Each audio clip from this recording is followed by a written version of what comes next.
warahmatullahi wabarakatuh.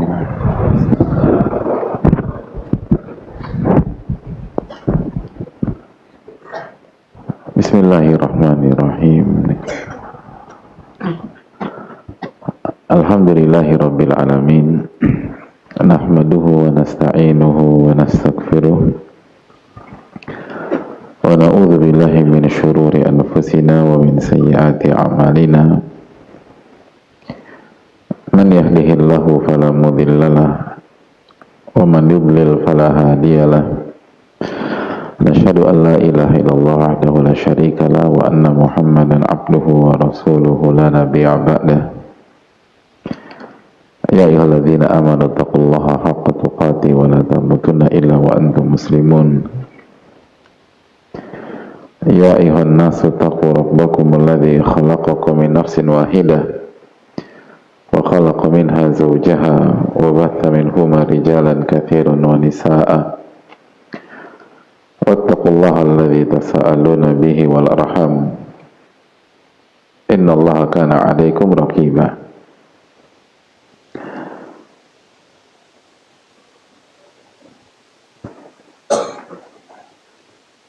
Ya ayyuhalladzina amanu taqullaha wa qulu qawlan sadida yuslih lakum a'malakum wa yaghfir lakum dhunubakum wa man yuti'illaha wa rasulahu faqad faza fawzan 'azima.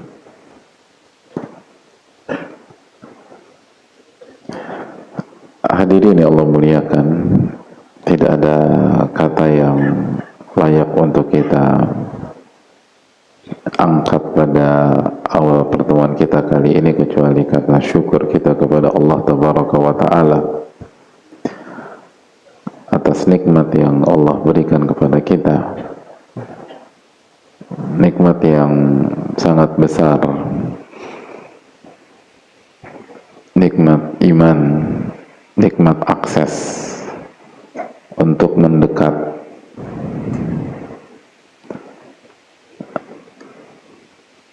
taqarrub. Itu artinya kan mendekat, hadirin.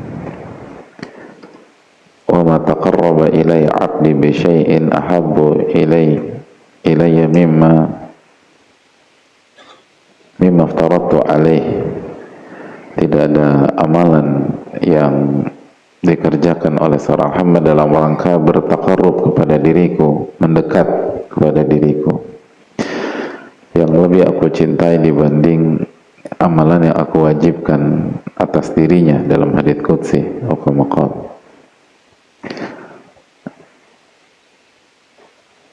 Dan kita tahu bersama-sama, dan orang bijak pun atau orang-orang bijak itu memahami bahwa nikmat akses untuk mendekat itu lebih mahal daripada nikmat harta, lebih mahal daripada materi.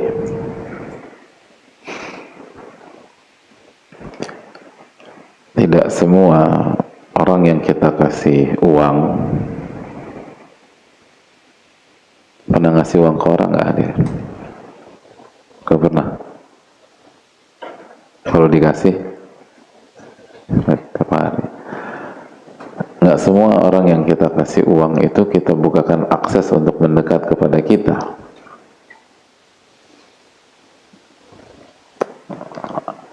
Ada banyak orang kaya di dunia ini tuh yang suka bagi-bagi duit, bagi-bagi uang. Entah berapa banyak uangnya sudah ia sebarkan di setiap bulan, tapi apakah ia membuka akses untuk mendekati dirinya kepada setiap orang yang mendapatkan uangnya tersebut? Enggak, jawabannya. Mendekat itu mewah, hadirin. Tapi seringkali kita nggak menghargai itu. Padahal kita terapkan konsep itu, kita terapkan cara berpikir demikian. Tapi begitu kita membaca takdir Allah, itu nggak ada dalam kamus kita. Kita kita suka ngiri nggak jelas sama orang yang Allah kasih materi, padahal di waktu yang sama Allah kasih akses mendekat kepadanya bagi diri kita.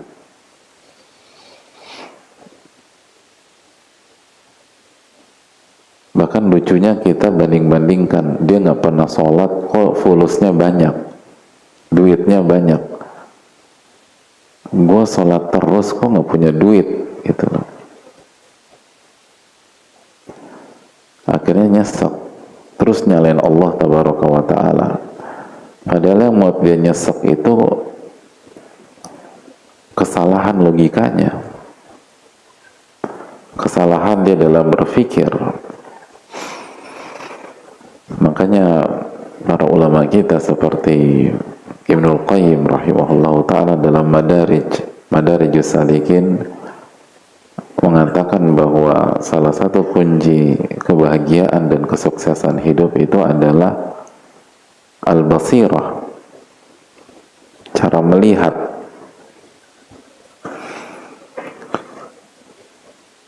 Cara melihat itu penting.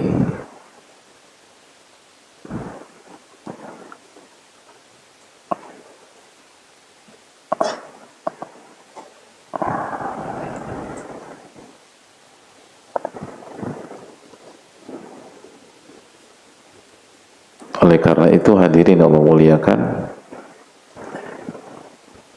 ketika banyak dari Ansor salah paham atau miskomunikasi setelah perang Hunain, apa kata Rasulullah SAW kepada mereka? Secara makna kan beliau sampaikan, apakah kalian tidak ridho manusia pulang membawa unta, sedangkan kalian pulang membawa Rasulullah SAW?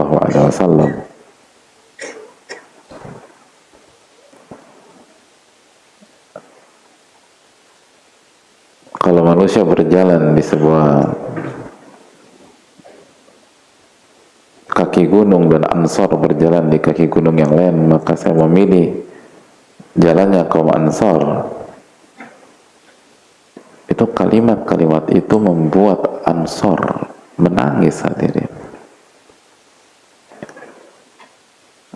dan menyadari kekhilafan, karena mereka tahu persis bahwa nikmat akses itu lebih penting daripada nikmat uang. Akses bersama Rasulullah SAW lebih berharga daripada harta. Satu onta itu miliaran hadirin, apalagi onta perang.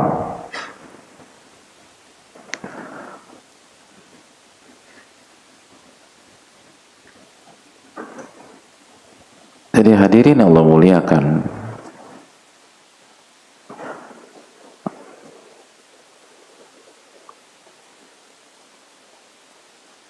ini adalah hal yang sangat mewah.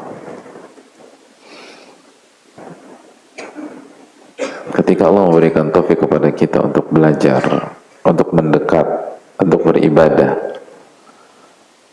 untuk datang ke masjid, itu nggak bisa dihargai dengan uang hadirin.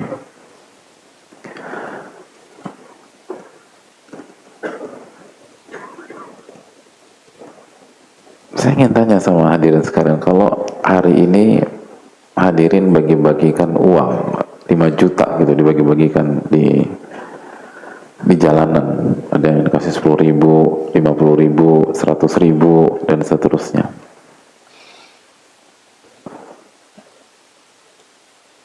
Pertanyaannya simpel, apakah setiap orang yang kita kasih uang kita akan kasih akses ke rumah kita hadirin?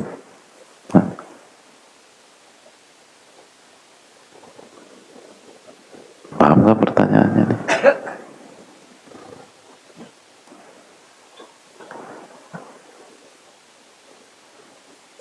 Apakah semua orang yang kita kasih uang kita kasih akses ke rumah kita.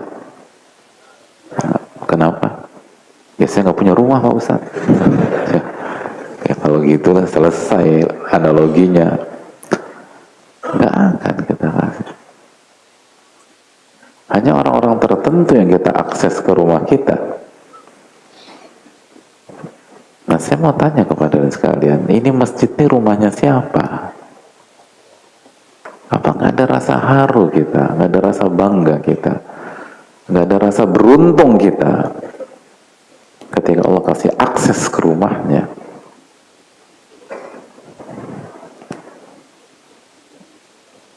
Lalu dengan lucunya kita bandingkan dengan orang lain yang Allah kasih uang semata. Lalu kita banding-bandingkan, saya rajin ke masjid nggak dapat duit, kok dia nggak pernah ke masjid dikasih duit. Ainal uqul, hadirin. Mana akal sehat? Mana akal sehat? Itu kayak membandingkan, kenapa saya dikasih 10 juta, dia dikasih 1 juta, enak banget dia. Ainal uqul. Kemana akal sehat? Anda dikasih 10 juta, kok Anda banding-bandingkan dengan orang yang dikasih 1 juta? Anda dikasih 100 juta, kok Anda banding-bandingkan dengan orang yang dikasih 10 juta? Enak banget ya dikasih 10 juta. Anda cuma 100 juta. Hadirin, bacain ayat kursi hadirin. Ini jangan-jangan kemasukan.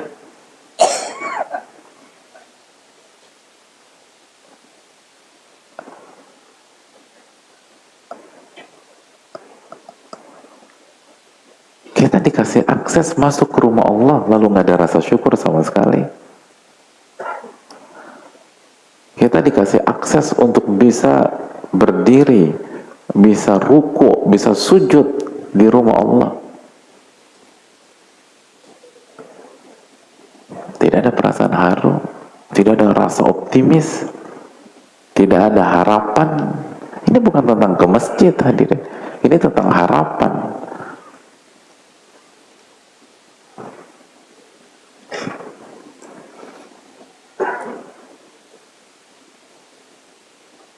Orang dikasih akses masuk ke rumah pejabat itu bukan hanya ke rumahnya, itu harapan, dapat project, dapat kerjasama, bisa deket.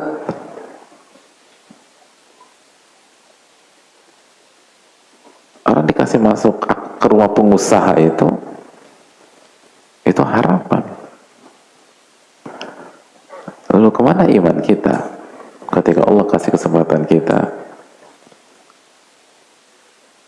bisa berada di rumahnya?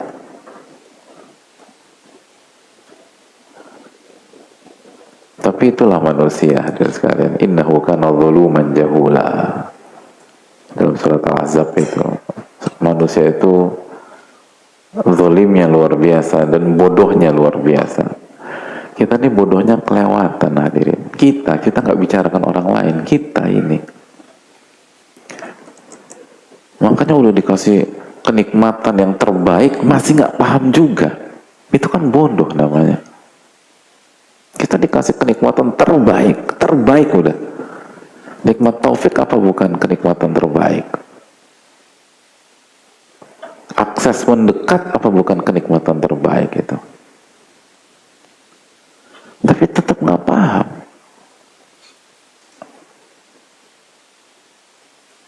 Dan semakin terlihat lucu ketika kita membanding-bandingkan dan jealous, cemburu sama orang yang dikasih nikmat lebih rendah daripada kita.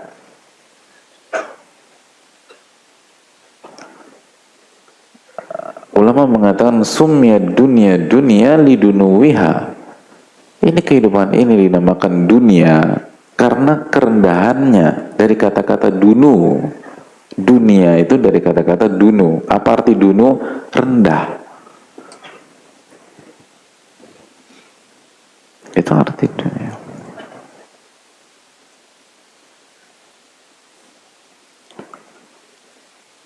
Maka ini yang harus terus kita sadari, kita pahami. Makanya kenapa kita suka mengingatkan kepada hadirin sekalian, dan yang misalnya mengikuti via online, datanglah ke masjid, ikutlah kajian secara offline.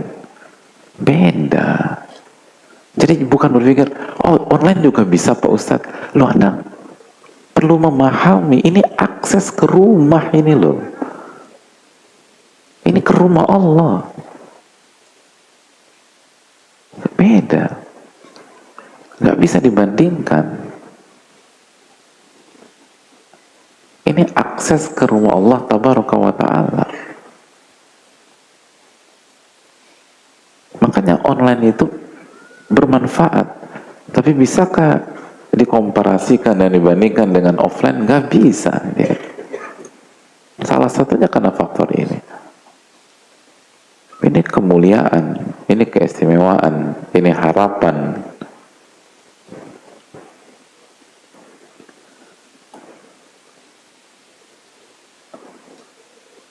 Oleh karena itu semoga kita bisa pintar dalam bersyukur.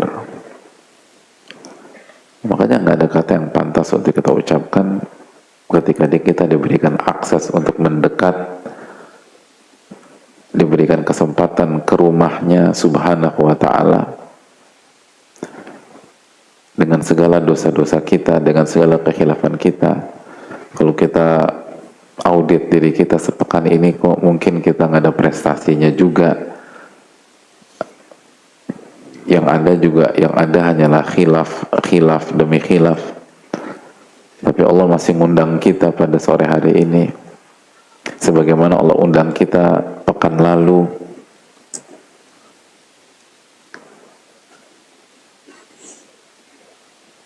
Bukankah itu sekali lagi harapan, khususnya pendosa seperti kita? Karena ke masjid itu atau ke rumah itu bukan tentang kekuatan.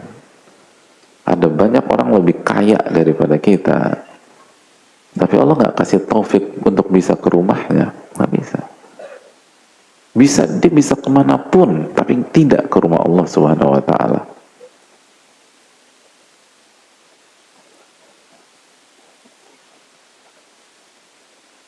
Maka bersyukurlah hadirin sekalian Allah muliakan, dan rasakan. Dan inilah fungsinya kita bermajelis. Ta'alau nu'min sa'atan.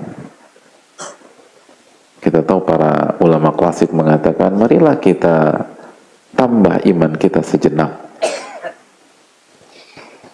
Ilmu bukan sebatas maklumat atau bertambahnya maklumat. Ilmu tentang bertambahnya maklumat dan iman. Ilmu itu tentang bertambahnya harapan kepada Rabbul Alamin. Ilmu itu tentang optimisme. Maka itu yang perlu kita renungkan bersama-sama.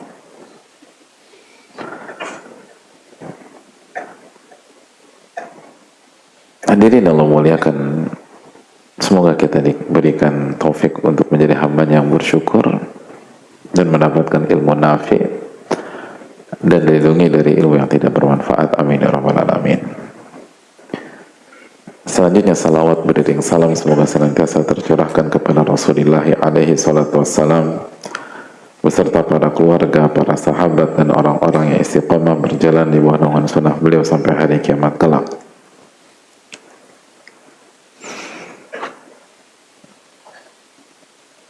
Hadirin Allah muliakan, pada kesempatan kali ini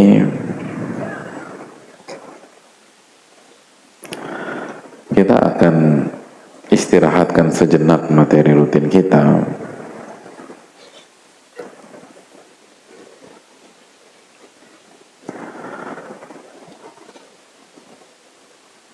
karena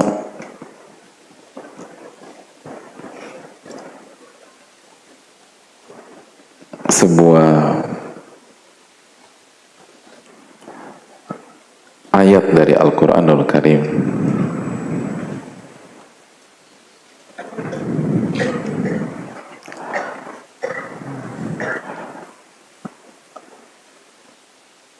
Allah Subhanahu wa taala berfirman dalam surat Al-A'raf ayat 205, "Wala takun minal ghafilin." Wala takun minal ghafilin. Al-A'raf 205. Dan janganlah Anda termasuk orang-orang yang lalai.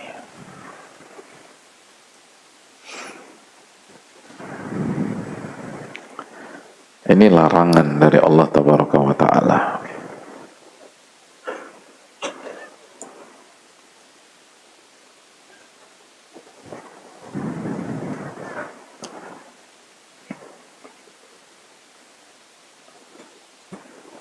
Apa korelasinya dengan pertemuan kita pada sore hari ini?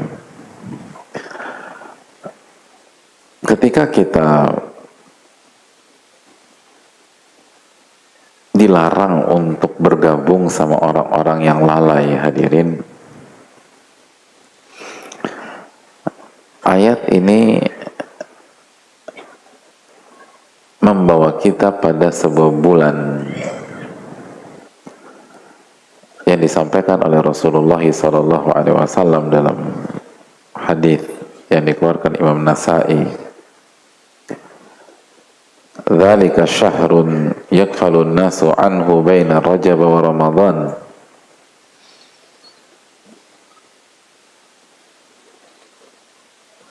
Bulan Sya'ban adalah bulan yang dilalaikan oleh manusia antara bulan Rajab dan bulan Ramadan. Wa huwa syahrun turfa'u fihi al-a'malu ila rabbil alamin. Dan bulan itu adalah bulan di mana amal-amal kita diangkat kepada Allah Subhanahu wa taala, kepada Rabbul Alamin. Maka aku ingin pada saat amalku diangkat, aku dalam kondisi berpuasa.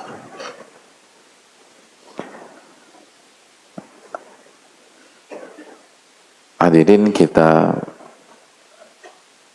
pekan ini masuk ke bulan Sya'ban, bulan yang disampaikan oleh Rasulullah SAW sebagai bulan yang dilalaikan, bulan yang dilalaikan. Oleh karena itu, marilah kita memberikan perhatian lebih pada bulan ini, karena kita dilarang untuk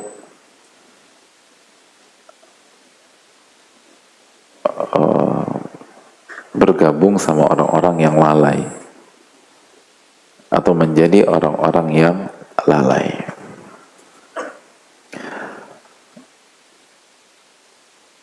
Hadirin Allah muliakan,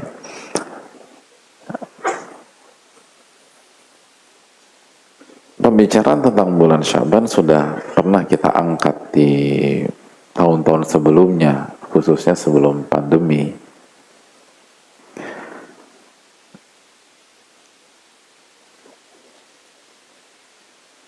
Namun bagi orang-orang yang beriman, pengulangan itu selalu bermanfaat. Dan inilah yang Allah firmankan dalam sebuah ayat di dalam Al-Quran. "Wa dzakir fa inna dzikra tanfa'ul mu'minin." Dan berilah tadzkir, berilah peringatan atau pengulangan, karena peringatan atau pengulangan itu bermanfaat bagi orang-orang yang beriman. Az-Zariyat ayat 55. Jadi Allah yang berfirman bahwa orang-orang beriman itu nggak bosan dengan pengulangan.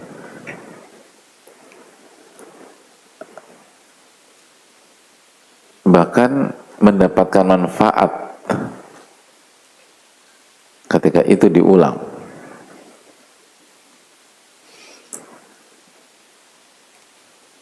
Makanya kan hadirin sekalian, ketika kita diminta untuk mengkhatamkan Al-Quran,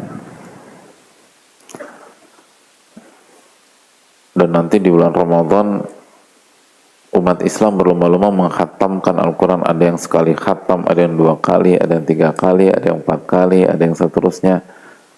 Itu arti mengkhatamkan 5 kali itu apa sih hadirin?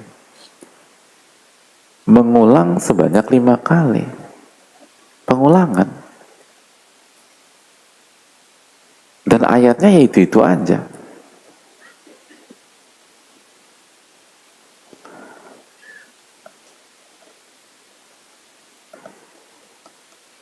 Gitu loh hadirin. Nggak berubah kan hadirin. Mas, kita maghrib ini sholat di masjid kompleks sebelah aja. Kenapa tuh men? Kemarin Ana sholat di sana, ada penyegaran. Ayat Al-Fatihahnya beda misalnya. Kan nggak ada yang bilang begitu hadirin. Kalau tetap nekat divonis sesat semuanya. Ya Al-Fatihah ya itu aja ayatnya dalam tanda kutip. Tapi adakah orang beriman yang jenuh? Gak ada yang jenuh. Kenapa? Wa dzakir fa inna dzikratan fa'ul mu'minin. Berilah peringatan dan pengulangan. Karena pengulangan itu bermanfaat buat orang-orang yang beriman. Bermanfaat, pengulangan itu sangat bermanfaat. Nah begitu juga ketika kita membahas sesuatu pembahasan, apalagi kalau kita bahas dengan keikhlasan dan melibatkan hati kita, maka tidak akan ada rasa jenuh dan bosan. Nah termasuk ketika kita membahas tentang bulan Sya'ban. Nah berbicara tentang bulan Sya'ban ini saya nggak membahas dengan alur yang pernah kita bahas sebelumnya, tapi saya ingin menekankan sebuah angle, sebuah sisi yang bisa kita bisa manfaatkan di bulan Sya'ban, dan juga kita bisa manfaatkan di luar bulan Sya'ban. Kita bisa manfaatkan di bulan Sya'ban agar ibadah kita lebih berkualitas, hari-hari kita lebih bermakna, dan setelah selesai bulan Sya'ban kita pun bisa terapkan angle ini dalam kehidupan kita sehari-hari, atau sisi ini dalam kehidupan kita sehari-hari. Jadi ini bukan hanya tentang bulan ini.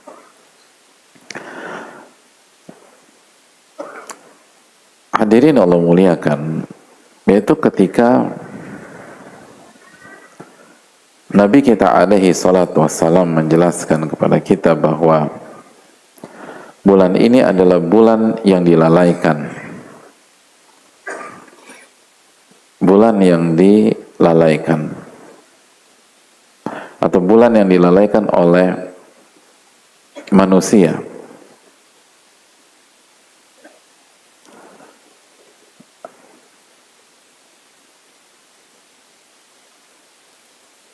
Yang letaknya di antara bulan Rajab dan bulan Ramadan.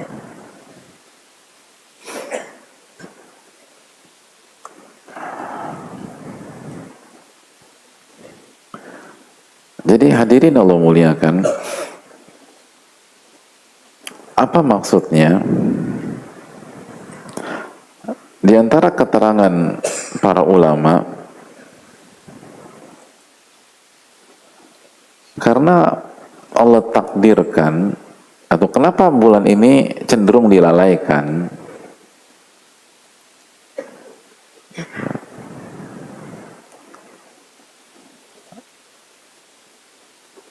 karena Allah takdirkan bulan ini letaknya di antara 2 bulan mulia. Yang satu bulan haram, bulan Rajab, dan yang satu lagi bulan Ramadan.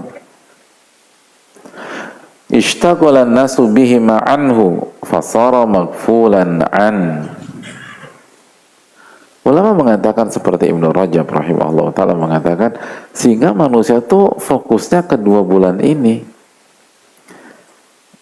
tanpa disadari akhirnya bulan Sya'ban dilalaikan.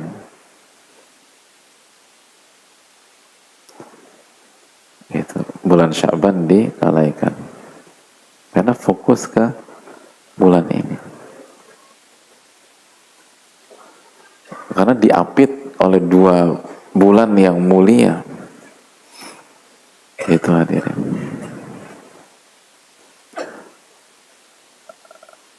Kan begitu. Ada rapat RW hadirin. Qadarullah kita duduk, sebelah kanan kita Pak RW, sebelah kiri kita Pak RT. Udah, kemungkinan dikacangin kita hadirin. Yang lain, bahkan yang nyalam lengkap gitu. Dari nyalamin Pak RT langsung Pak RW. Itu udah kasih tangan dilengkapin sama dia. Karena fokus orang tuh kedua tokoh besar ini. Kitanya ada di tengah-tengah. Makanya seringkali di masyarakat juga, nggak semua tapi ya, tapi ini kejadian di sebagian masyarakat, itu ada istilah di semua, balada anak kedua dari 3 bersaudara. Nah itu. Dia harus hidup di bawah bayang-bayang kakaknya, anak pertama, apalagi kalau cucu pertama. Udah anak pertama, cucu pertama, wah itu primadona keluarga tuh, gitu. Lalu giliran masa keemasan kakaknya sudah mau selesai, ibunya hamil lagi hadirin, gitu. Lahirlah anak ketiga. Fokus keluarga besar ke yang paling kecil. Udah lucu, udah pipinya tembem, udah gemuk, udah dilempar-lempar tetap ketawa, dan seterusnya. Udah nih, balada anak kedua udah. Dia tuh hidup antara kakaknya sama adiknya udah. Ngerasain nggak? Nggak ya? Nggak. Ini anak pertama semua. Ada nggak sih yang ngerasain anak kedua? Nggak ada. Khususnya anak kedua dari 3 bersaudara. Itu cukup dalam biasanya. Enggak. Ada. Ya, antum anak kedua merasakan itu. Sebelah antum kakak pertama antum enggak? Ya nggak berani ngomong.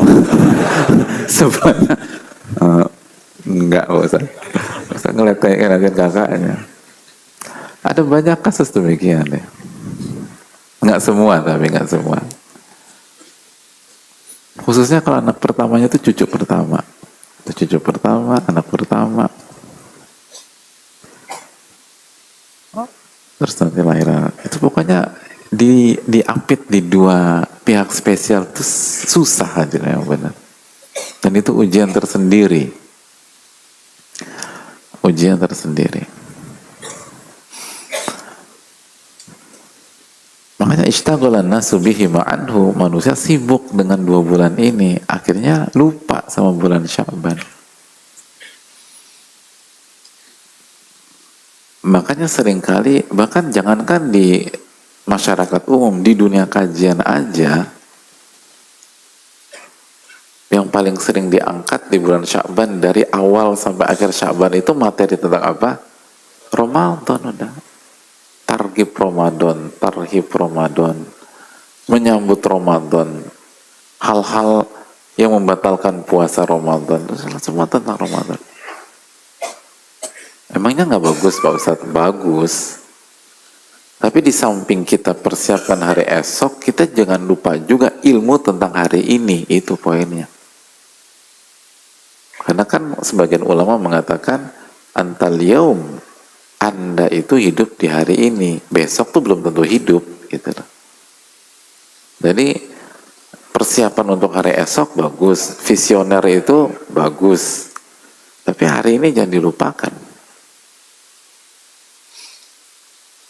Nah ini bulan yang suka dilalaikan. Nah hadirin yang Allah muliakan, ketika bulan Sya'ban dinyatakan oleh Rasulullah SAW sebagai bulan yang dilalaikan oleh banyak manusia, maka ini adalah peluang bagi orang-orang beriman. Ini adalah peluang bagi penuntut ilmu. Ini adalah peluang bagi orang-orang yang belajar. Kenapa demikian? Karena ulama mengatakan bahwa beribadah di waktu yang dilalaikan oleh manusia itu ditekankan dan disunahkan. Makanya para ulama kita mengatakan wa fihi dalilun ala istihbabi imarati awqati ghaflatin nasi bi ta'ah wa anna dzalika mahbubun lillahi azza wa jalla. Hadis ini menjadi dalil, maksudnya hadis tentang bulan Sya'ban menjadi dalil disunahkan, istihbab, disunahkan menghidupkan waktu-waktu yang dilalaikan oleh banyak manusia dan diisi dengan ketaatan demi ketaatan, dan mengisi waktu yang dilalaikan oleh manusia dengan ketaatan mahbubun lillah, itu salah satu amalan yang dicintai oleh Allah tabaraka wa ta'ala. Itu. Jadi kalau ada yang nanya, apa sih salah satu amalan yang dicintai oleh Allah? Di antara jawabannya, ibadahlah di saat manusia lalai. Itu amalan yang dicintai oleh Allah subhanahu wa ta'ala. Nah ini yang saya katakan tadi. Saya ingin mengangkat sebuah angle yang berguna untuk kita di bulan Sya'ban dan di waktu-waktu yang lain. Karena ini bukan hanya tentang bulan Sya'ban. Membuat kita lebih semangat mengisi hari-hari ini dan juga di kesempatan-kesempatan lain. Setiap kita melihat bahwa waktu itu dilalaikan oleh manusia, lalu kita isi waktu itu dengan ibadah, oh pahalanya besar hadirin. Pahalanya besar.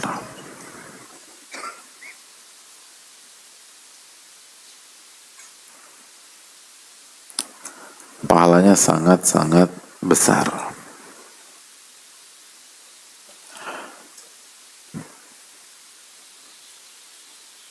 Jangan pernah diremehkan.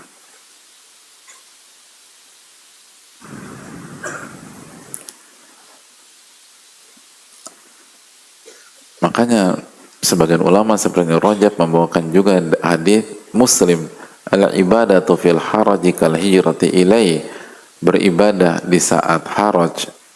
Haraj itu artinya di saat fitnah atau di saat manusia lalai, karena ketika terjadi fitnah biasanya manusia itu lalai, maka pahalanya berhijrah kepada diriku sallallahu alaihi wasallam. Berhijrah kepada diriku hadirin. Jadi kalau kita benar-benar jaga hari-hari ini, pahala besar, pahala besar.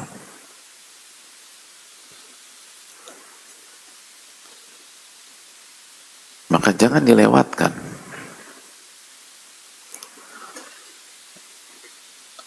Begitu juga mengapa sholat sunnah terbaik adalah qiyamul lail.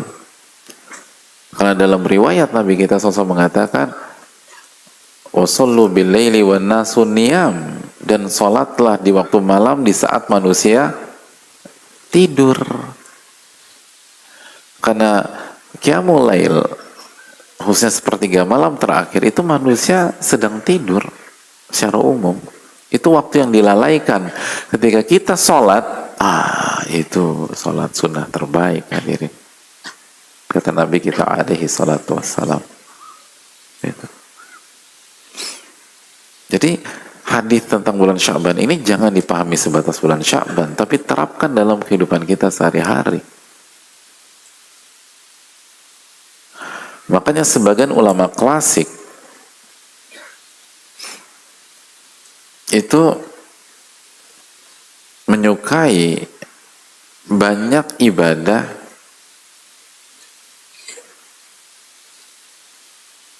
di antara dua waktu yang dilalaikan oleh manusia, atau di antara dua waktu sholat yang dilalaikan oleh manusia. seperti maghrib dan isya gitu loh. Kan biasanya maghrib sama isya tuh gimana hadirin, lumayan loh gitu, karena manusia tuh sibuknya tuh ke lain, ada yang makan malam, ada yang ini, ada yang segala macam gitu.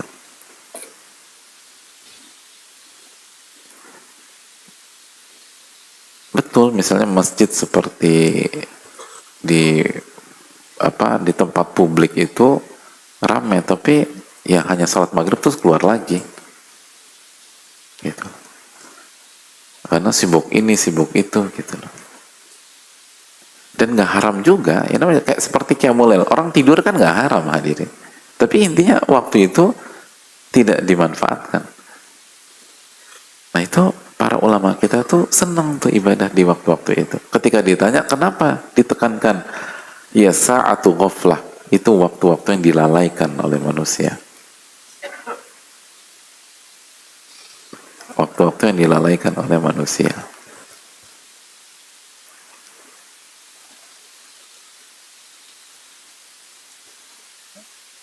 Jadi beribadah di waktu-waktu itu pahalanya besar. Makanya hadirin sekalian,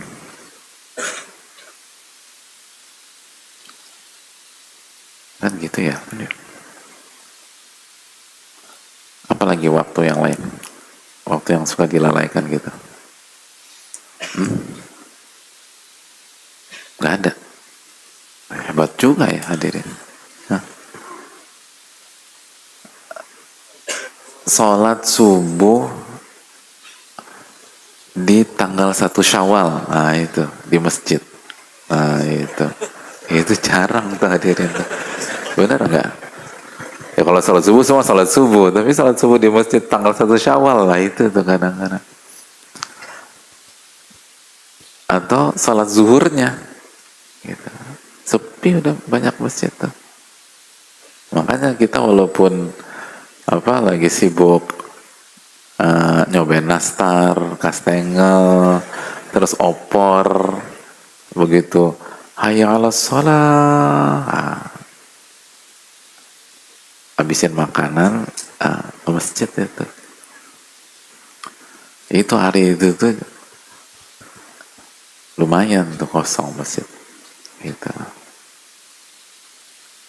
Apalagi hadirin, waktu duha apa? Oh ya, waktu duha juga bisa, waktu duha. Apalagi malam Ahad hadirin, khususnya di kota besar, nah itu waktu lalai enggak? Kayaknya bukan anak Jakarta di sini ya. Ini dari kecil anak musola semua, nggak ngerti pergaulan. Hadirin nih.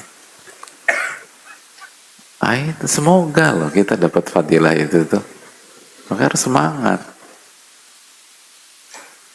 Ada banyak orang bingung, kajian malam minggu, kajian bingung orang, kajian itu waktu ghaflah.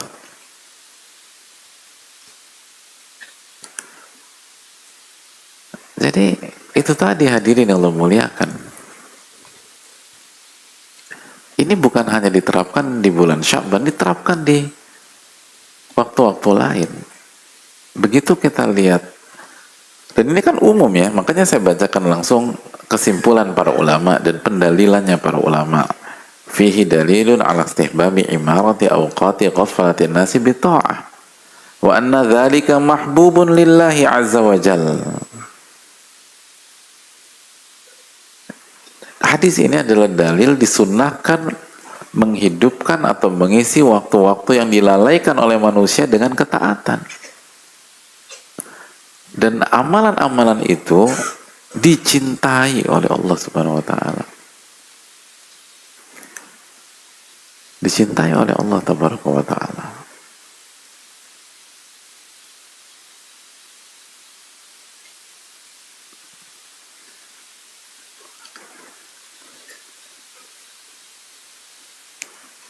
Dan terapkan di waktu yang lain, baik waktu yang ada dalilnya untuk ditekankan gitu. Seperti itu qiyamul lail atau di tengah malam, maupun waktu yang kita lihat sendiri, ini lalai nih orang kayak gini. Pokoknya. Jadi ketika kita melihat adanya kelalaian, nah ini pentingnya mentalitas penuntut ilmu di sini hadirin. Jadi ketika kita lihat kelalaian, maka kita jangan sampai terbawa arus kelalaian tersebut. Tapi kita harus memandangnya sebagai sebuah opportunity, sebuah kesempatan emas, panen pahala. Itu hadirin. Panen pahala. Dan ini natural aja hadirin, natural. Gitu. Jadi ketika ngeliat orang-orang pada malas, mungkin kita sholat sunnah mutlak gitu loh. Bisa deh. Kita lagi di airport atau lagi di mana gitu loh, nunggu. Ini orang pada mana? Dan memang mungkin bukan waktu sholat wajib. Ya udah, ke musola aja. Sholat itu sholat sunnah mutlak. Atau kalau di waktu malam, qiyamul lail.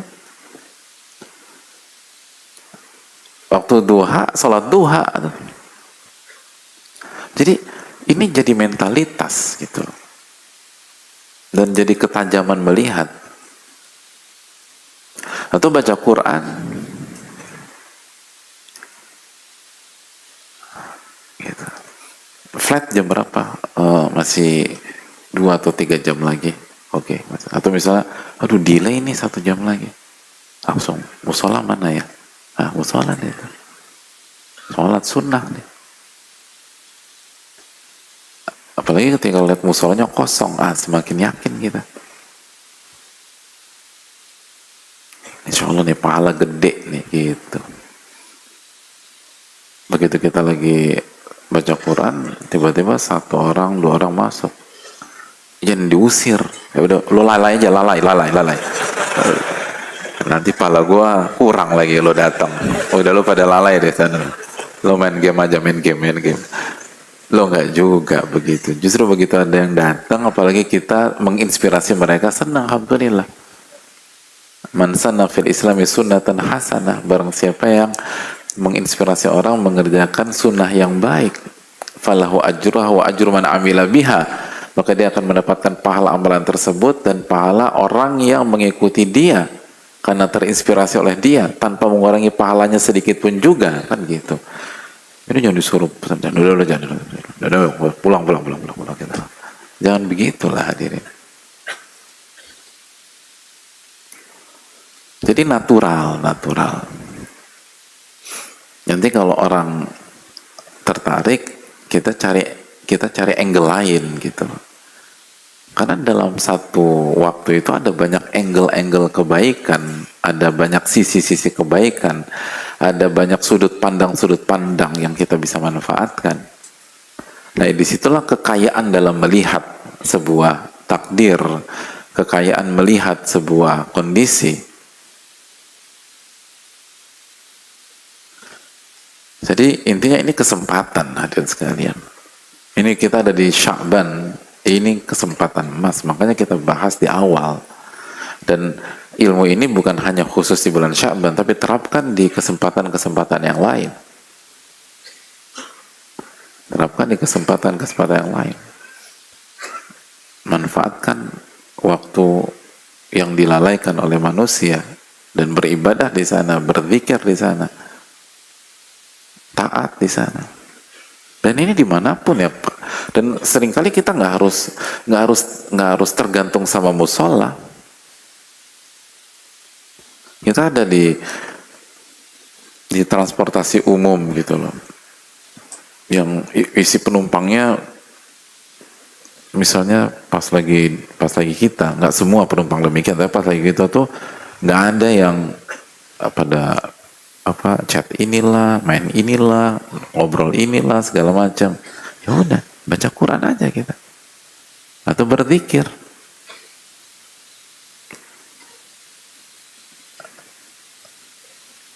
Dan mumpung masih zamannya masker, udah baca Quran pakai masker, orang nggak ngelihat. Tapi juga jangan pakai mic, jadi suatu gerbong dengar semua, ya nggak juga begitu. Jadi udah share aja gitu lah. Jadi banyak kesempatan lah untuk beribadah. Jadi nggak harus kita pindah tempat atau nggak harus tergantung dengan musola. Tapi di semua kondisi. Waktu hujan misalnya, kita naik motor terus berteduh misalnya di bawah flyover atau di tempat berteduh lain, yang lain tuh cuman menggigil terus buka handphone, cuma doa sama Allah Subhanahu Wa Taala. Kan salah satu waktu mustajab, waktu diijabahnya doa kan ketika hujan. Apalagi ketika itu jarang ada yang doa. Doa kita hadirin.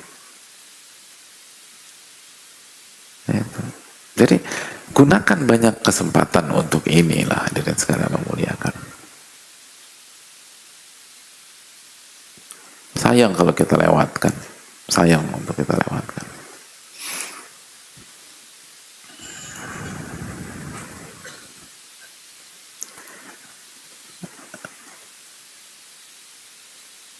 Hadirin Allah muliakan.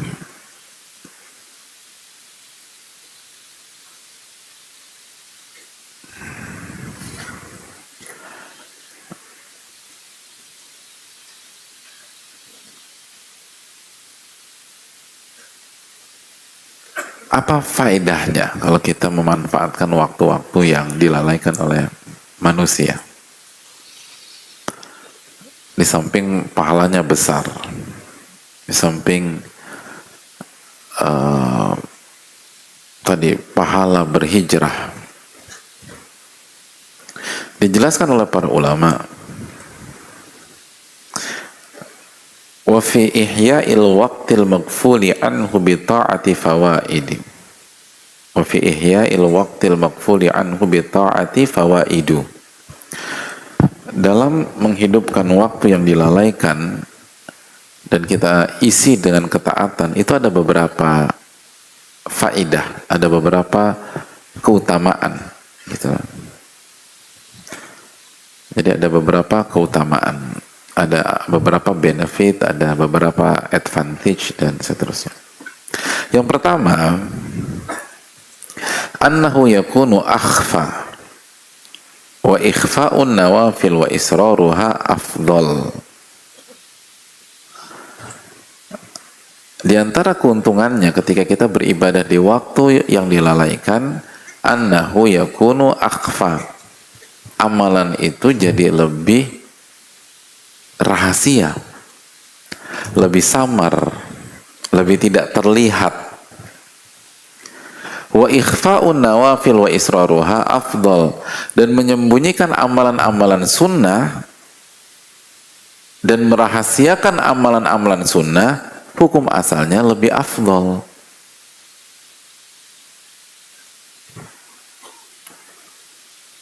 Hukum asalnya lebih afdal.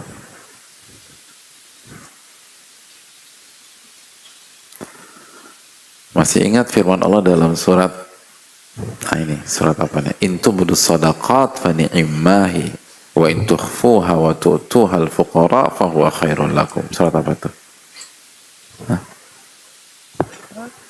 Ayat berapa? Loh, kenapa angkat tangan? Iya, jawab aja. Kan tadi ditanya cuma suratnya doang. Tadi ditanya ayatnya. Gitu. Ayat berapa hadirin? Iya, ayat 271. Ayat 271, jazakallahu khairan.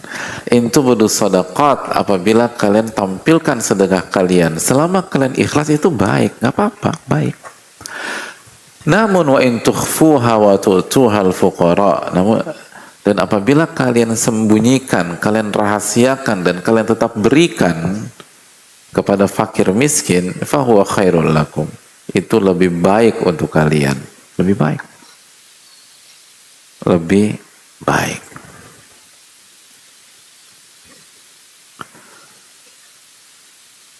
Jadi hadirin Allah muliakan, lebih baik. Jadi hukum asal menyembunyikan amalan sunnah lebih afdol, lebih baik daripada memperlihatkan. La siyama siyam, kata para ulama, apalagi puasa. Makanya Nabi SAW memperbanyak puasa di bulan Sya'ban. Apalagi puasa. Fa innahu sirrun bainal abdi wa rabbih. Karena puasa adalah rahasia antara hamba dengan Rabbnya. Puasa itu rahasia antara hamba dengan Rabbnya. Makanya sebagian para ulama klasik, kata para ulama, waqad shoma ba'du salafi arba'ina sana la ya'lamu bihi ahad. Ada sebagian ulama klasik berpuasa selama 40 tahun, nggak ada yang tahu bahwa mereka berpuasa sunnah. Mereka berpuasa sunnah 40 tahun, nggak ada yang tahu. Nggak ada yang tahu. Kok bisa? Oh, jomblo kali Pak Ustadz? Enggak, baik yang jomblo maupun yang sudah berkeluarga. Kenapa? Karena yakhruju min baitihi ila suqihi wa ma'ahu ragifan. Kalau mereka punya mereka bersama orang rumah, ketika mereka keluar dari rumah mereka bawa makanan. Orang rumah pikir, oh mau makan di luar nih, mau makan di tempat kerja, mau makan di kampus kalau bahasa kita, mau makan di sekolah, gitu. Fayatasaddaqu bihi ma wa yasum. Lalu begitu sampai di luar dikasih itu. Orang luar, teman kantor atau teman sekolah berpikir, nggak puasa nih orang, kan bawa makanan, gitu loh, bawa bekal. Enggak, dia nggak puasa nih orang nih, mau berbekal. Ini hari Senin ya, si Ahmad puasa nggak? Nggak puasa deh. Kok tahu? Ya tadi siang bagi-bagi makanan. Oh iya, udah. Jadi nggak ada yang tahu dia puasa. Orang luar pikir dia bawa bekal, makan di luar. Orang luar pikir dia bagi-bagi makanan berarti dia nggak puasa.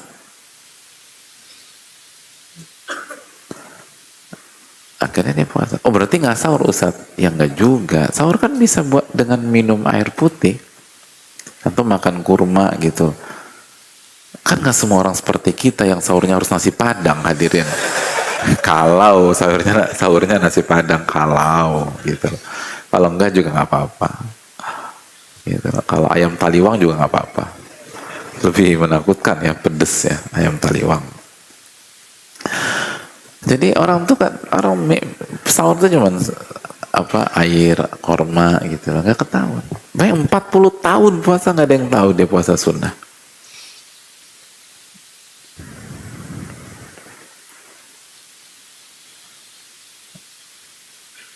Jadi rahasiakan amal soleh kita, khususnya yang sunnah, khususnya bukan syiar. Itu tuh pahalanya lebih besar, hadirin. Kecuali ada hajat. Kecuali ada maslahat, kecuali misalnya ingin memberikan teladan, kecuali kalau untuk sisi yang lain yang lebih kuat, nggak ada masalah. Tapi pada dasarnya sembunyikan.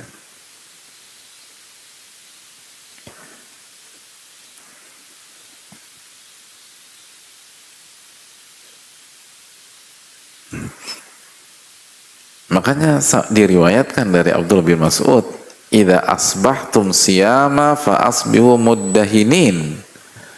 Kalau kalian berpuasa di waktu pagi atau di sebuah hari, maka hendaknya kalian pakai duhan, artinya tampil maksimal gitu loh. Jadi jangan tampil lemes gitu loh. Gitu kata para ulama. Jangan penampilan tuh kayaknya kesian, kucel gitu, kayak belum makan. Enggak, kalau puasa tuh harus tampilnya tuh meyakinkan. Orang pikir tuh kita ada sarapan nambah 3 kali di rumah gitu loh. Kalau puasa tuh semangat, terus pakai minyak rambut atau apa gitu loh. Itu kata. Itu juga nasihat Qatadah. Apalagi kan puasa di zaman mereka, hadirin. Mereka itu kan aktivitas fisik gitu loh. Kalau kita, banyak di antara kita puasa keluar masuk ruangan AC. Dulu di zaman para sahabat, di zaman tabi'in, kan aktivitasnya laki-laki fisik gitu. Ke kebun korma, pasar juga nggak pakai AC, segala macam. Nah, kalau puasa, tunjukkan penampilan prima, gitu loh.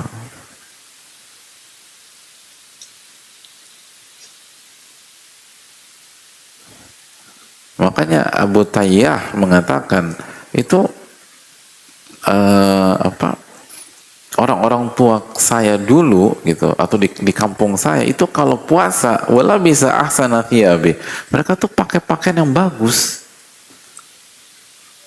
Jadi untuk menambah kesan fresh, kesan semangat gitu lah. Itu beda ya sama sebagian kita nih, kalau puasa tuh memang sengaja ingin ditanya gitu loh, biar orang kesian terus nanti dapat buka puasa gratis gitu loh. Nggak, jangan, nggak semua jelas, tapi kalau masih ada sisi gitu tuh hindari, hanya sayang lah, jangan.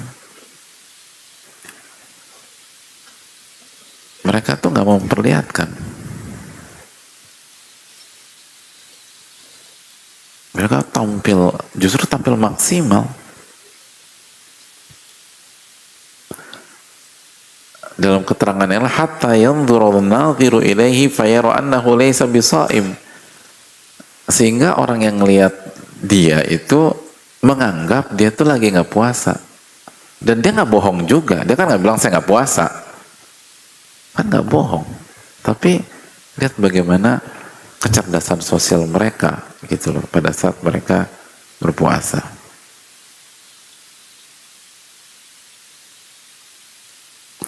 Gitu hadirin. Jadi pahalanya besar. Makanya kan man istata'a minkum an yakuna la man istata'a, barang siapa yang bisa menyembunyikan amalannya kan falyaf'al. Barang siapa yang bisa memiliki amalan rahasia maka lakukan, kata Nabi kita Muhammad sallallahu alaihi wasallam. Jadi kalau kita punya amalan rahasia itu lakukan. Dan amalan rahasia bukan hanya puasa ya, misalnya zikir gitu, baca zikir, baca Quran setiap hari, misalnya 1 halaman, 1 lembar, 2 lembar, 3 lembar, dan di waktu yang nggak ada yang tahu gitu loh. Kita lagi nggak sama istri, nggak sama anak-anak, atau nggak sama suami, nggak sama anak-anak, nggak ada yang tahu. Hanya kita dengan Rabbul Alamin dan malaikat yang tahu. Nah, itu lakukan itu. Itu pahalanya besar. Dan itu lebih memudahkan kita ikhlas, memudahkan kita untuk menata hati. Itu penting. Yang berikutnya hadirin sekalian, wa minha annahu asyaqqu 'alan nufus wa afdhalul a'mali asyaqquha 'alan nufus. Keuntungannya adalah ketika kita beramal di saat manusia lalai, itu secara umum lebih berat untuk jiwa dan hati kita. Dan ketika kita mengerjakan amalan yang berat bagi jiwa kita, maka amalan itu akan menjadi amalan yang afdal. Wa afdalul a'mal asyaqquha 'alan nufus. Dan sebaik-baik amalan yang paling berat bagi jiwa dan hati.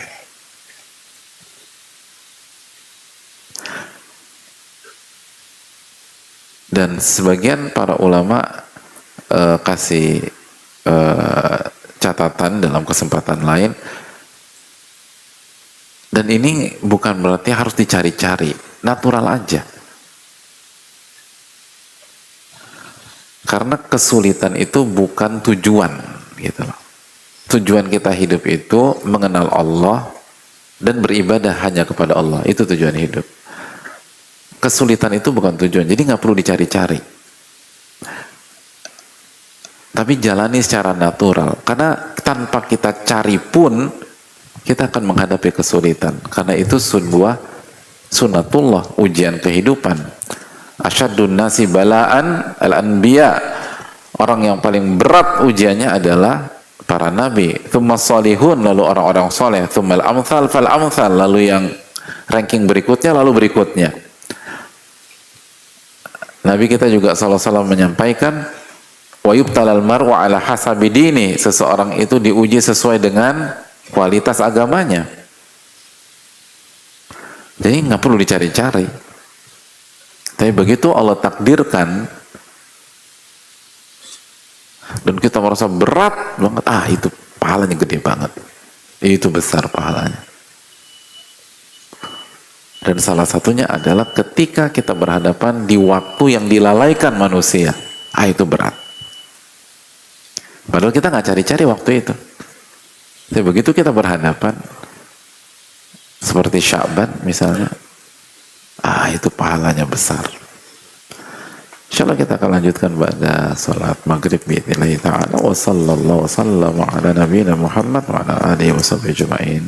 Assalamualaikum warahmatullahi wabarakatuh.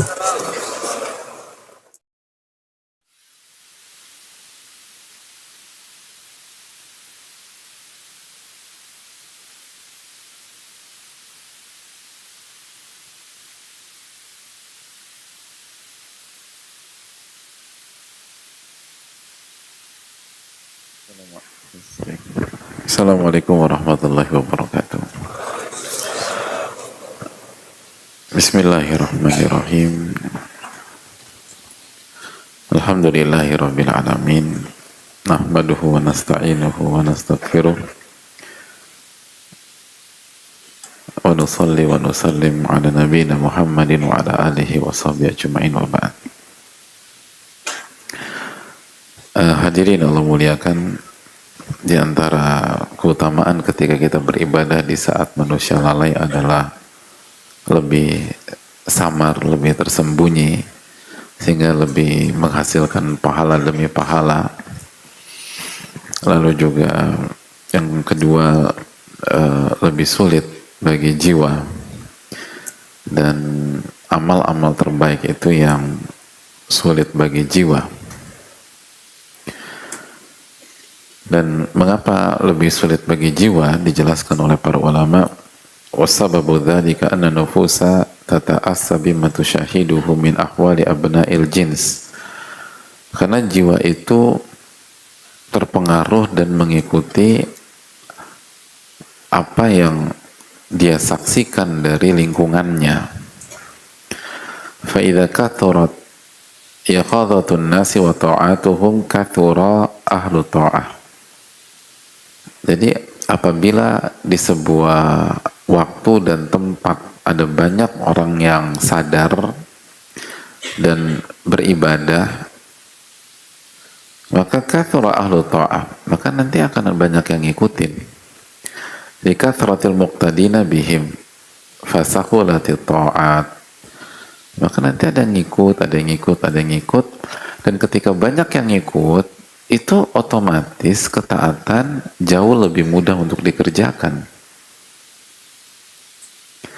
Sebaliknya, wa idza kathuratil ghafalatu wa ahluha ta'assa bihim umumun nas. Kalau banyak yang lalai, maka secara umum manusia akan ikut lalai. Fasyuqu ala nufusil mutayaqqidhina ta'atuhum. Maka sulit bagi orang yang sadar untuk mengerjakan ketaatan itu hadirin. Likillati man yaqtaduna bihim fiha, karena sedikitnya mengikuti dan yang mengamalkan. Gitu. Jadi jiwa itu selalu demikian.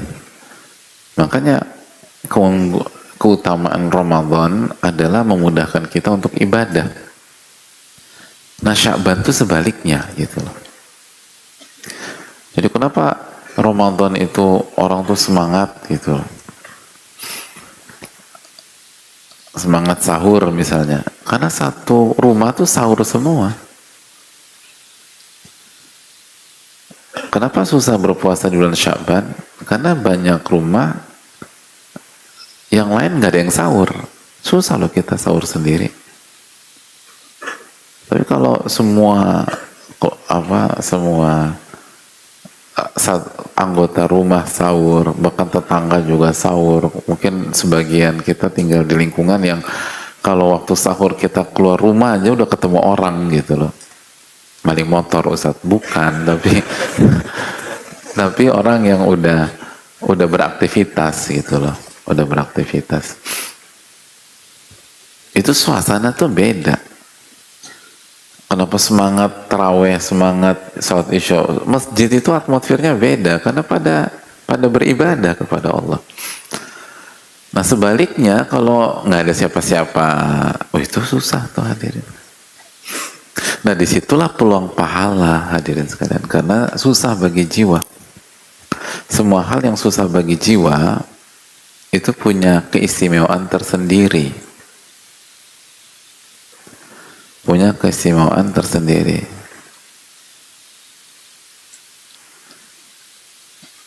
Karena nggak mudah. Makanya hadirin yang Allah muliakan, sebagian ulama mengatakan bahwa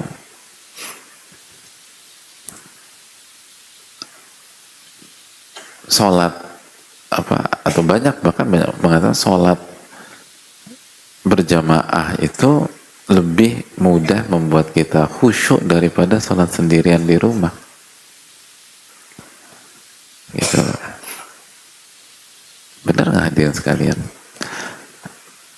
Imam Ahmad pernah ditanya tentang masalah ini, tentang orang yang kalau sholat berjamaah itu kayaknya khusyuk gitu loh,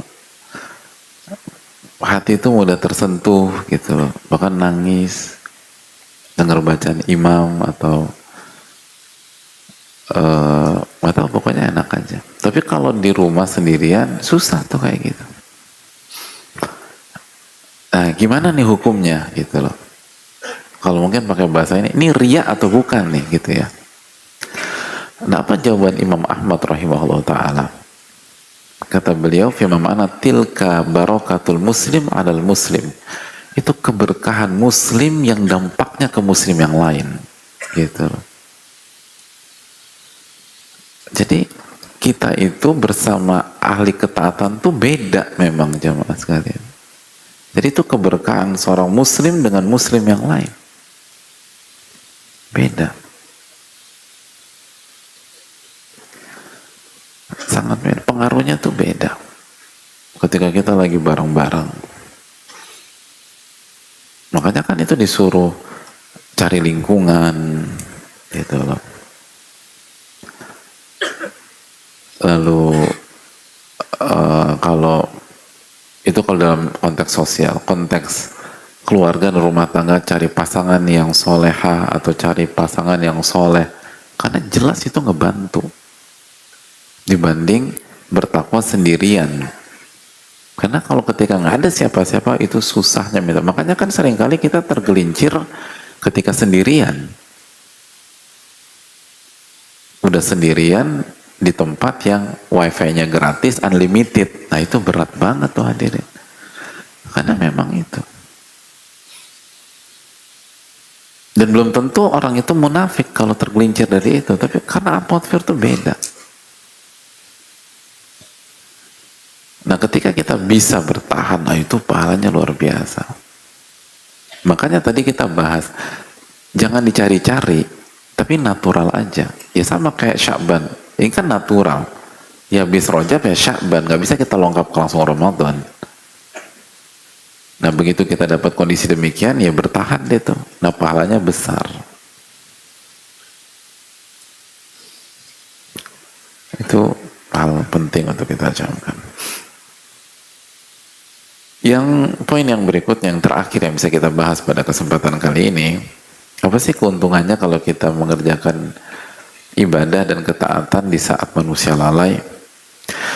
Wa minha anna al-munfarida bi ta'ati baina ahli al-ma'asi wal ghaflati qad yudfa'u bihi al-bala'u 'anil nasi kullihim faka'annahu yahmihim wa yudafi'u 'anhum. Orang yang tetap berjuang mengerjakan ketaatan walaupun seorang diri di tengah-tengah ahli maksiat dan di tengah-tengah orang-orang yang lalai atau lingkungan yang lalai, qad yudfa'u bihil bala'u 'anin nasi kullihim. Perjuangan dia ini untuk taat, untuk beribadah bisa membuat Allah Subhanahu wa taala atau Allah jadi mengangkat bala bagi lingkungan yang lalai tersebut. Faka'annahu yahmihim wa yudafi'u anhum. Maka dari dari ungkapan yang lain, dia ini tuh seperti menjaga lingkungannya dan melindungi lingkungannya tersebut, gitu.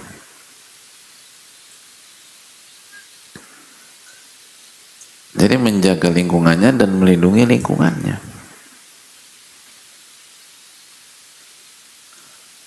Nah, ini misi besar orang-orang beriman dan misi besar penuntut ilmu untuk ngejagain lingkungan agar saudara-saudara kita tidak kena bala, tidak kena azab atau tidak kena bencana dari Allah Subhanahu wa taala. Makanya kan Allah berfirman dalam surat Al-Anfal ayat 33, "Wa ma kana Allahu liyu'adzibahum wa anta fihim." Dan Allah tidak akan mengadab mereka selama engkau berada di tengah-tengah mereka, wahai Muhammad. "Wa ma kana Allahu mu'adzibahum wa hum yastaghfirun." Dan Allah nggak akan mengadab mereka selama mereka beristighfar. Jadi dijelaskan sebagian para ulama bahwa yang mencegah azab itu kehadiran Rasulullah SAW dan istighfar. Nah, itu. Dan istighfar.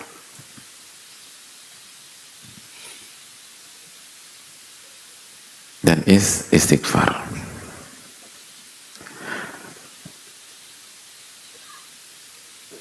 Makanya kata Ibnu Abbas, kana fihim amanan. Di tengah-tengah mereka ada dua yang membuat mereka aman. Yang pertama an-nabiyyu sallallahu alaihi wasallam wal istighfar. Yang pertama Nabi sallallahu alaihi wasallam dan yang kedua istighfar itu. Jadi keberadaan orang yang mengerjakan kesolehan di sebuah lingkungan itu ngebantu lingkungan tersebut. Makanya sebagian ulama klasik mengatakan dzakirullahi fil ghafilin kamathali ladzi yahmil fi'atal munhazimah. Orang yang mengingat Allah di tengah orang-orang yang lalai seperti orang yang menyelamatkan atau seperti orang yang menjaga sekelompok atau satu grup orang-orang yang kalah, dijagain biar nggak hancur. Walaula man yadhkurullaha fi ghaflatin nas lahalakan nas. Kalau saja tidak ada orang yang tetap mengingat Allah, tetap berzikir kepada Allah di tengah-tengah lingkungan yang isinya orang-orang yang lalai, maka seluruh manusia akan binasa. Gitu. Semua orang akan binasa.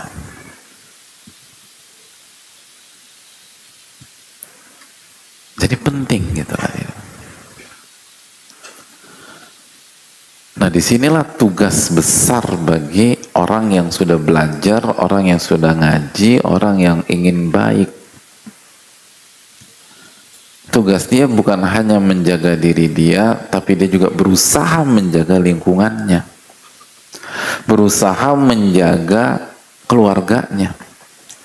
Berusaha menjaga orang-orang terdekatnya. Dengan apa? Dengan tetap beribadah walaupun mereka lalai. Nah ini mentalitas ulama, hadirin sekalian. Ulama itu punya mentalitas nggak ingin ada orang itu diazab, tuh nggak ingin, gitu. Atau dihukum sama Allah, nggak pengen itu. Ulama itu mentalitasnya.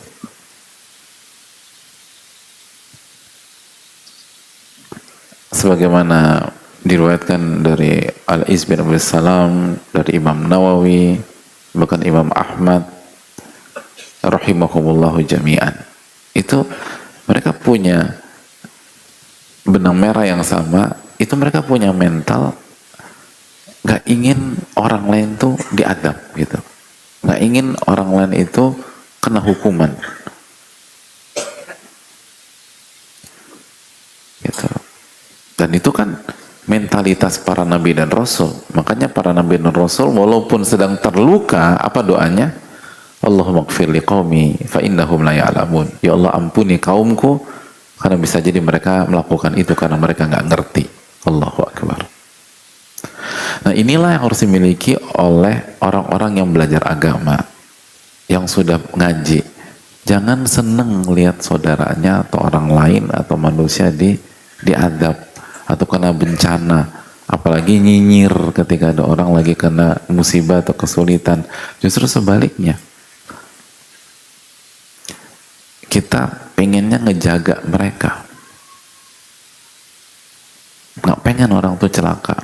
Dan salah satu cara menjaga mereka gimana? Ibadahlah dan taatlah pada saat mereka lalai. Itu cara ngejagain salah satunya. Itu penting.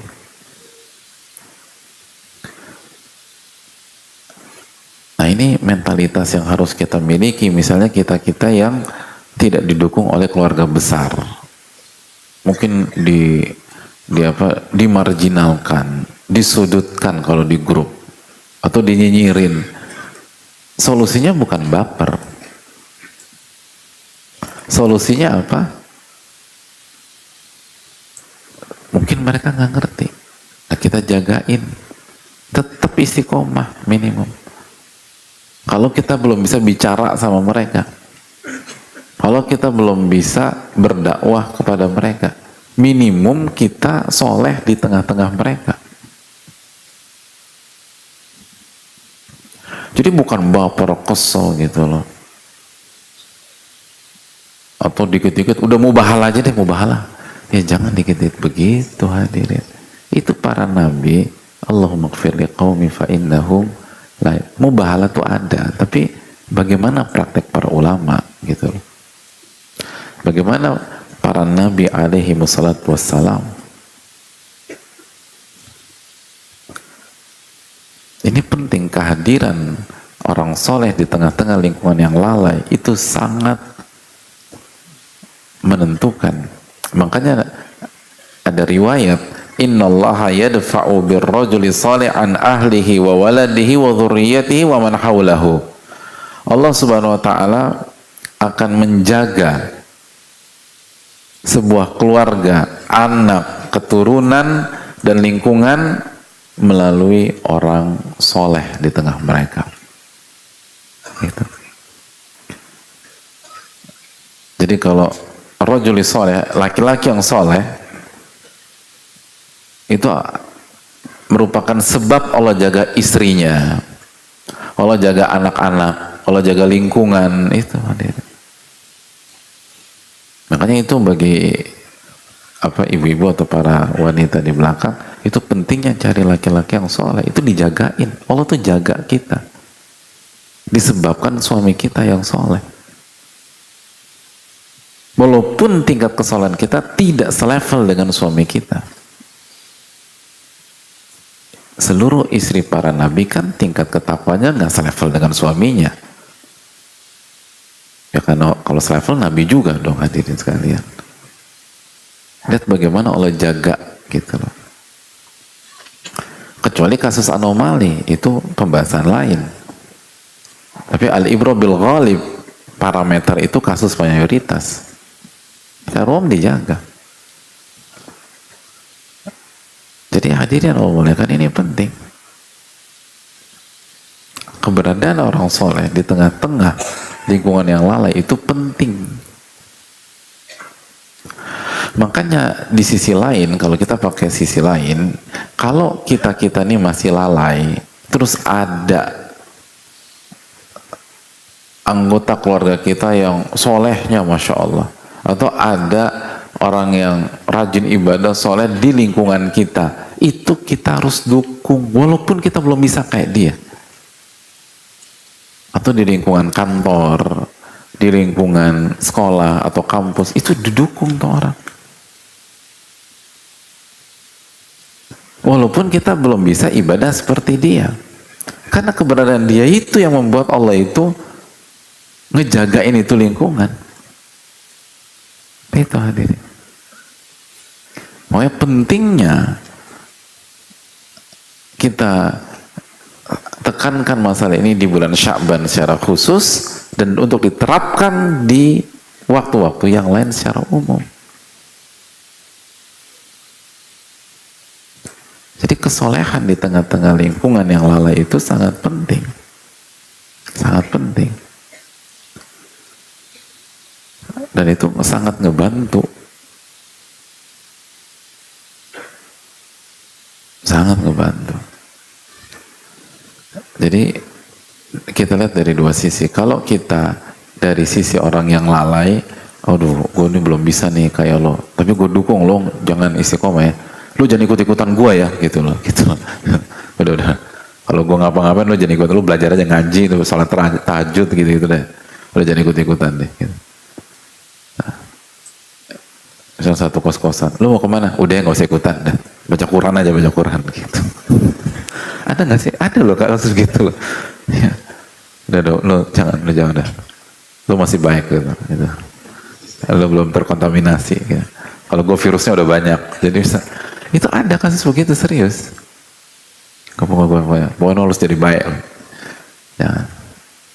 Dan ada kasus sih masalah itu. Itu diwanti-wanti teman. Pokoknya jangan ajak-ajak dia ya gitu. Udah. Ada lu aja yang rusak, jangan ajak-ajak dia gitu misalnya gitu. Ada kasus demikian memang. Atau mungkin hadirin punya pengalaman juga.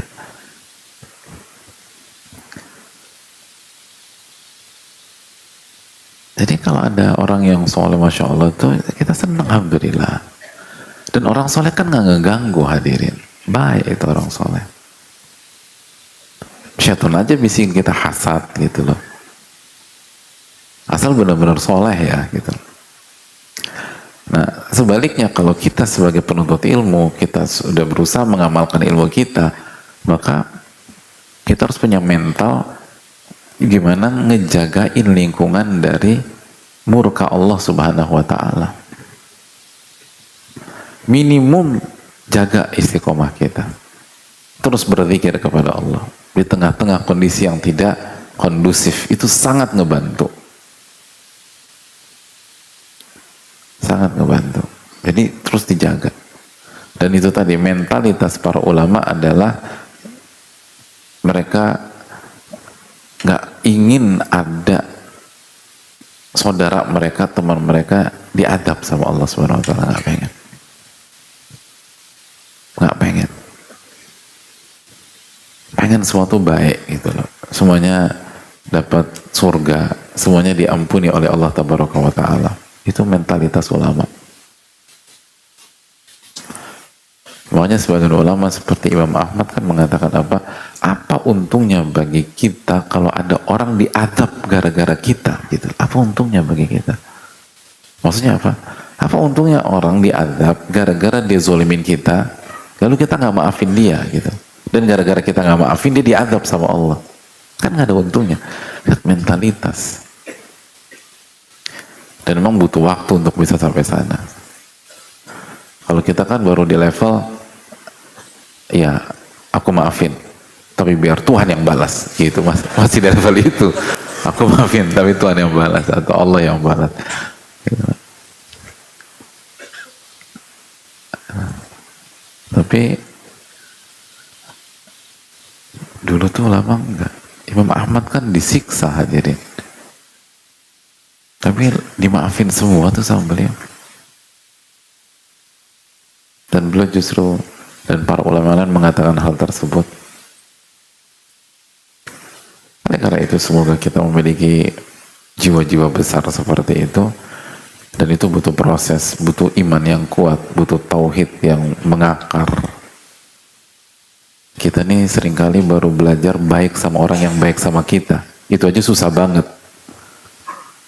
Itu aja suka lupa bersyukur, padahal diujinya sama orang yang baik sama kita. Itu aja lupa bersyukur terus sama dia, lupa ngebalas kebaikan dia. Gimana kalau kita diuji berhadapan dengan orang yang benci banget sama kita? Para nabi alaihi wassalam seperti Rasulullah SAW kan diujinya sama, udah sampai pada makom bencinya luar biasa. Tapi lihat bagaimana Rasulullah SAW, gimana Rasulullah ingin mendoakan Abdullah bin Ubay bin Salul misalnya. Bahkan beliau bilang, saya akan istighfar lebih dari 70 kali. Allah kan belum larang, Allah kan nggak larang saya. Baru turunlah ayat larangan untuk doa dan mensolatkan. Lihat kebersihan hati Rasulullah Sallallahu Alaihi Wasallam. Kebersihan hati Rasulullah Sallallahu Alaihi Wasallam. Padahal jelas-jelas Allah bilang nggak akan bisa walaupun istighfarnya 70 kali gitu loh, nggak akan bisa. Ingat nggak surat apa tuh?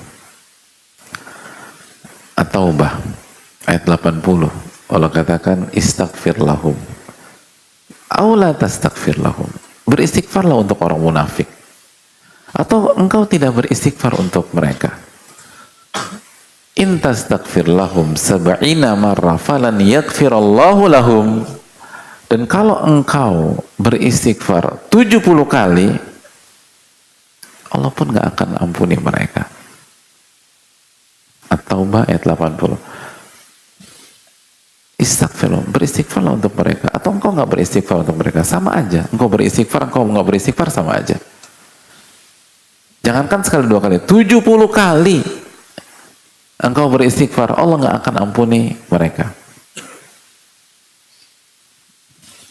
Nah hadirin, nilai bahasa Indonesia hadirin apa berapa dulu?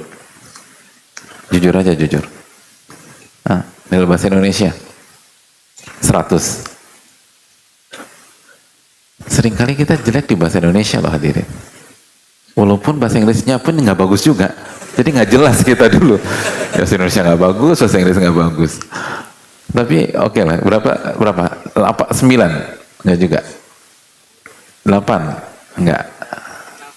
6? Oh iya udah. Alhamdulillah. Ini yang dapat 6 waktu bahasa Indonesia ya. Yang kita pahami dari ayat, dari redaksi seperti itu apa? Silakan istighfar, atau kamu nggak usah istighfar, kamu istighfar 70 kali pun Allah nggak akan maafkan. Itu maksudnya apa sih?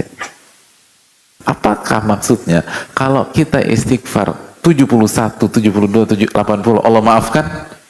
Apa maksud 70 di sini? Sebanyak apapun kamu istighfar Allah nggak akan maafkan. Benar ya? Benar. Yang dapat 6 nih. Yang dapat 100 setuju ya. Jadi kita nggak perlu jadi pakar bahasa lah, kita ngerti lah bahasa kayak gitu. Nah kira-kira Nabi SAW ngerti nggak pesan yang Allah ingin sampaikan? Ngerti lah. Beliau orang paling alim dalam bahasa Arab. Namun hadirin Allah muliakan, sifat rahmat Nabi kita SAW itu berusaha mendoakan orang munafik walaupun sudah dikatakan itu oleh Allah, karena beliau masih melihat ada celah. Kan nggak ada larangan gitu kata Nabi SAW, kan nggak ada larangan. Bahkan awal ayatnya apa tadi? Istaghfir lahum, silakan istighfar, boleh dong gitu kan nggak ada larangan. Emangnya Nabi nggak tahu Pak Ustadz? Nabi lebih pintar daripada kita, ratusan kali lipat. Nabi SAW mengerti, tapi belum masih cari-cari celah gitu. Gimana biar bisa mendoakan mereka? Gak ada larangan kan? Gitu lah. Makanya pada saat Abdullah bin Ubay bin Salul wafat, terus anaknya datang ke Nabi SAW terus mengabarkan, lalu meminta Nabi SAW untuk memberikan bajunya untuk jadikan kafan. Nabi kasih, lalu anaknya kembali meminta, tolong sholatkan ayah saya. Nabi mau, itu Umar langsung, loh kok mau Nabi? Langsung dicegah sama Umar, ya Rasulullah dia munafik gitu loh. Kata Nabi SAW, tapi kan Allah nggak larang kita secara tegas ya Umar. Allah bilang 70 kali. Saya akan istighfar lebih dari 70 kali. Gitu kan Nabi SAW. Sallallahu alaihi wasallam. Lihat Nabi Rahmah hadirin. Itu Nabi kita hadirin. Nabi hadirin sekalian begitu tuh.